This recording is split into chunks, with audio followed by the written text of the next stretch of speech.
നമ്മളതിലൊരു physical കോപ്പിയാണ് സംഭവം. എഴുതി കൂട്ടണം എന്ന് വെച്ചിട്ട് നമുക്ക് എഴുതാനും പറ്റും, പക്ഷെ അങ്ങനെ എഴുതിയിട്ടും കാര്യമില്ല. പക്ഷെങ്കിൽ ഞാൻ ഇത് എഴുതാൻ തുടങ്ങിയിട്ട് ഞാൻ ഒരിക്കലും കൺസിസ്റ്റൻ്റ് അല്ലേ, അത് ഒരു ഡ്രോബാക്ക് ആയിട്ട് എനിക്ക് പറയാൻ പറ്റും. പറ്റുമെങ്കിൽ ഈ വീഡിയോ ലാസ്റ്റ് വരെ എല്ലാം കാണാം. That really helps. ഇന്നത്തെ വ്ളോഗിൽ ഞാൻ സംസാരിക്കാൻ പോകുന്നത് ഞാൻ പുതുതായിട്ട് തുടങ്ങിയൊരു ഹാബിറ്റിനെ കൊണ്ടാണ്. കുറച്ച് ആഴ്ചകളായി തുടങ്ങിയിട്ട്, എന്നാലും ഞാൻ തുടങ്ങിയ ഹാബിറ്റ് എന്ന് വെച്ചാൽ ജേർണലിംഗ് ആണ്. അപ്പോൾ എനിക്ക് പറയാനുള്ളതെന്ന് വെച്ചാൽ ഞാൻ ഇത് ഒരു വീഡിയോക്ക് വേണ്ടി ട്രൈ ചെയ്യുന്നതല്ല, പക്ഷെങ്കിൽ എനിക്ക് ട്രൈ ചെയ്യണമെന്ന് വിചാരിച്ചിട്ട് ഞാൻ തുടങ്ങിയൊരു പരിപാടിയാണ്. അപ്പോൾ ഇതിനെ കൊണ്ടൊരു വ്ളോഗ് ഉണ്ടാക്കാമെന്ന് വിചാരിച്ച്. അപ്പം ശരിക്കും ഈ സാധനത്തിനെ കൊണ്ട് നല്ല ബെനിഫിറ്റ്സ് ഉണ്ട്. അപ്പം എനിക്ക് തോന്നിയ 5 ബെനിഫിറ്റ്സ് ആണ് ഞാൻ ഇതിനെക്കൊണ്ട് ഇന്നത്തെ വീഡിയോയിൽ പറയാം. അത് തന്നെ ഒരു ബെനിഫിറ്റ് അല്ല, പക്ഷെങ്കിൽ ഒരു ജേർണലിംഗ് അല്ലെങ്കിൽ ഒരു പുതിയൊരു ഹാബിറ്റായിട്ട് തുടങ്ങുന്ന സമയത്ത് പല ആൾക്കാർക്കും ഇറക്കം ഉണ്ടാകുന്നൊരു മിസ്കൺസെപ്ഷനാണ് ഇത്. കൺസിസ്റ്റൻ്റ് ആയിട്ട് ചെയ്യണം, അല്ലെങ്കിൽ ഒരു ഗുണം ഉണ്ടാവില്ല, അല്ലെങ്കിൽ ഒന്നും ഉണ്ടാവില്ല എന്നുണ്ടാവും ഒരു തോട്ട് ഉണ്ടാവും. പക്ഷെങ്കിൽ എൻ്റെ ഒരു അഭിപ്രായത്തിൽ ഇത് കൺസിസ്റ്റൻ്റായിട്ട് എഴുതണ്ട അതെല്ലാം ഓരോ ആൾക്കാരുടെ ഇഷ്ടമാണ്. പക്ഷെങ്കിൽ ഞാൻ ഇത് എഴുതാൻ തുടങ്ങിയിട്ട് ഞാൻ ഒരിക്കലും കൺസിസ്റ്റൻ്റ് അല്ലേനു. അത് ഒരു ഡ്രോബാക്ക് ആയിട്ട് എനിക്ക് പറയാൻ പറ്റില്ല. കാരണം ചില ദിവസങ്ങളിൽ നമുക്ക് എഴുതാൻ മൂടുണ്ടാവില്ല, ചിലപ്പോൾ എഴുതാനൊന്നും ഉണ്ടാവില്ല കാണിച്ചിൽ എന്ന് വെച്ചിട്ട് എന്തെങ്കിലും എഴുതി കൂട്ടണം എന്ന് വെച്ചിട്ട് നമുക്ക് എഴുതാനും പറ്റും. പക്ഷെ അങ്ങനെ എഴുതിയിട്ടും കാര്യമില്ല. എന്താ പറയുക, നമുക്ക് മനസ്സിൽ എന്തെങ്കിലും എഴുതണം എന്നുണ്ടെങ്കിൽ അപ്പോൾ അവിടെ എഴുതുക, അതാണ്. അപ്പം നമ്മളെ മനസ്സ് ഒന്ന് ഇന്ന കാര്യങ്ങൾ ചെയ്ത് എന്നുള്ളൊരു ഇതിലുണ്ടാവും. അല്ലാണ്ട് ഇത് എഴുതണം എന്ന് വിചാരിച്ചിട്ട് എഴുതാൻ നിന്നാലും ഒന്നും എഴുതാനും കിട്ടൂല. അങ്ങനെ ഒരു സംഭവമുണ്ട്. എന്ന് വെച്ചാൽ ജേർണലിംഗ് ഞാൻ ChatGPTയിലും ഗൂഗിളിലും എല്ലാം എന്താ പറയുക അടിച്ചു നോക്കിയ സമയത്ത് 2 ടൈപ്സ് ഓഫ് ജേർണലിങ്ങിനെ കൊണ്ട് കാണാൻ പറ്റി. ഒന്ന് സ്ട്രക്ചേർഡ് ജേർണലിംഗ്. സ്ട്രക്ചേർഡ് ജേർണലിംഗ് എന്ന് വെച്ചാൽ നമ്മൾ ഇപ്പോൾ ഒരു പ്രോംപ്റ്റ്സ് ഉണ്ടാവും. ഇപ്പോൾ how did you feel, what did you do today എന്ന് പറഞ്ഞാൽ അങ്ങനെ ഓരോ ചോദ്യങ്ങളുണ്ടാവും. അപ്പോൾ അതിന് ആൻസർ ചെയ്തിട്ട് ചെയ്യുന്ന ജേർണലിംഗും ഉണ്ട്, അൺസ്ട്രക്ചേർഡ് ജേർണലിംഗും ഉണ്ട്. ഇപ്പം ഞാൻ ചെയ്യുന്നത് എന്ന് വെച്ചാൽ അൺസ്ട്രക്ചേർഡ് ജേർണലിംഗ് ആണ്. ഇപ്പം ഞാൻ യൂട്യൂബിൽ പല വീഡിയോസും നോക്കിയ സമയത്ത് തന്നെ പല ആൾക്കാരും ഇത് എസ്തെറ്റിക്കലി എന്താ പറയുക ജേർണലിൽ ഡെക്കറേറ്റ് ചെയ്ത് അങ്ങനെ ചെയ്യുന്ന ആൾക്കാരും ഉണ്ട്.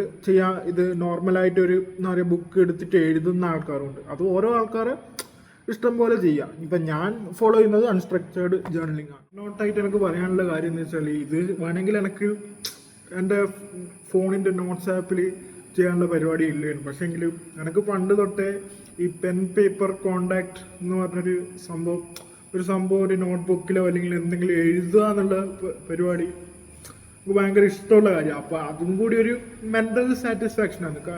കാരണം വേറൊരു സംഭവം എന്ന് വെച്ചാൽ നമ്മൾ നോട്ട്സ് ആപ്പിൽ ഫോണിൽ ചെയ്യാൻ തുടങ്ങിയാൽ പിന്നെ ആ ഫോണ് പോയി കഴിഞ്ഞാൽ ചിലപ്പോൾ അതും നമ്മളെ കയ്യിൽ നിന്ന് പോകും.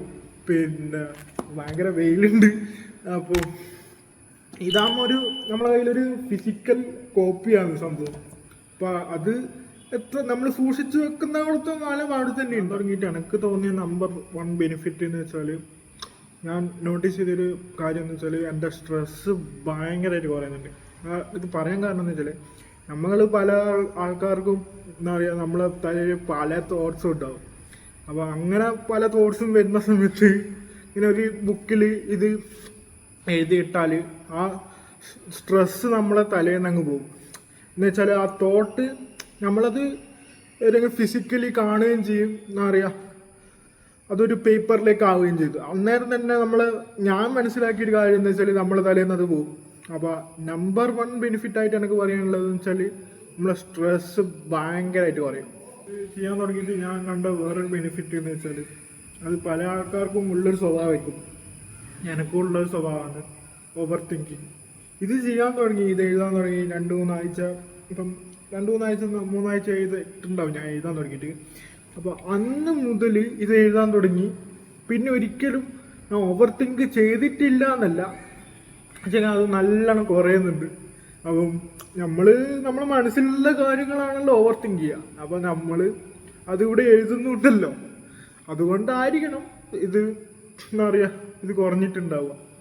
അതും എനിക്ക് ഇത് നേരത്തെ ഫസ്റ്റ് പോയിന്റിൽ ആഡ് ചെയ്ത് പറയേണ്ട പോയിന്റ് ആയിരുന്നു. പക്ഷേങ്കിൽ ഇപ്പം പറയുന്നത് ഇത് ഓവർ തിങ്കിനും റെഡ്യൂസ് ചെയ്യാൻ ഹെൽപ്പ് ചെയ്യുന്നുണ്ട്. നമുക്ക് ഇത് ചെയ്തുകൊണ്ടിരിക്കുമ്പോൾ നമുക്ക് തിരിയൂല. പക്ഷെങ്കിൽ നമ്മൾ ഇത് ചെയ്ത് കുറേ കാലം കഴിഞ്ഞിട്ട് ഇത് സൂക്ഷിച്ച് വെച്ച് പിന്നെയും നമ്മൾ ഇതെടുത്ത് വായിക്കുമ്പോൾ നമുക്കത് തിരിയും.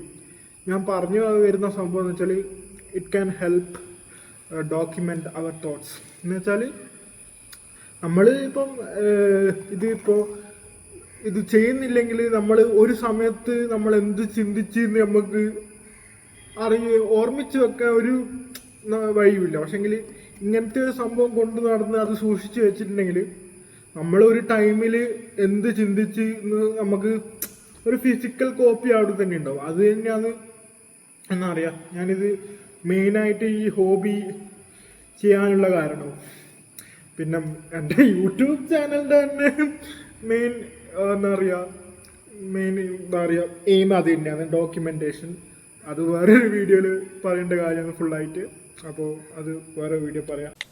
പിന്നെ last but not the least എനിക്ക് കുറച്ചെങ്കിലും ഹെൽപ്പ് ചെയ്തിട്ടുള്ളൊരു കാര്യം എന്ന് വെച്ചാൽ ഈ ഫോണിൽ ഇങ്ങനെ ഇൻസ്റ്റഗ്രാമും സംഭവം തോണ്ടിക്കൊണ്ടിരിക്കുന്നതിന് പകരം ഞാൻ അത് ട്രൈ ചെയ്യുന്നുണ്ട്.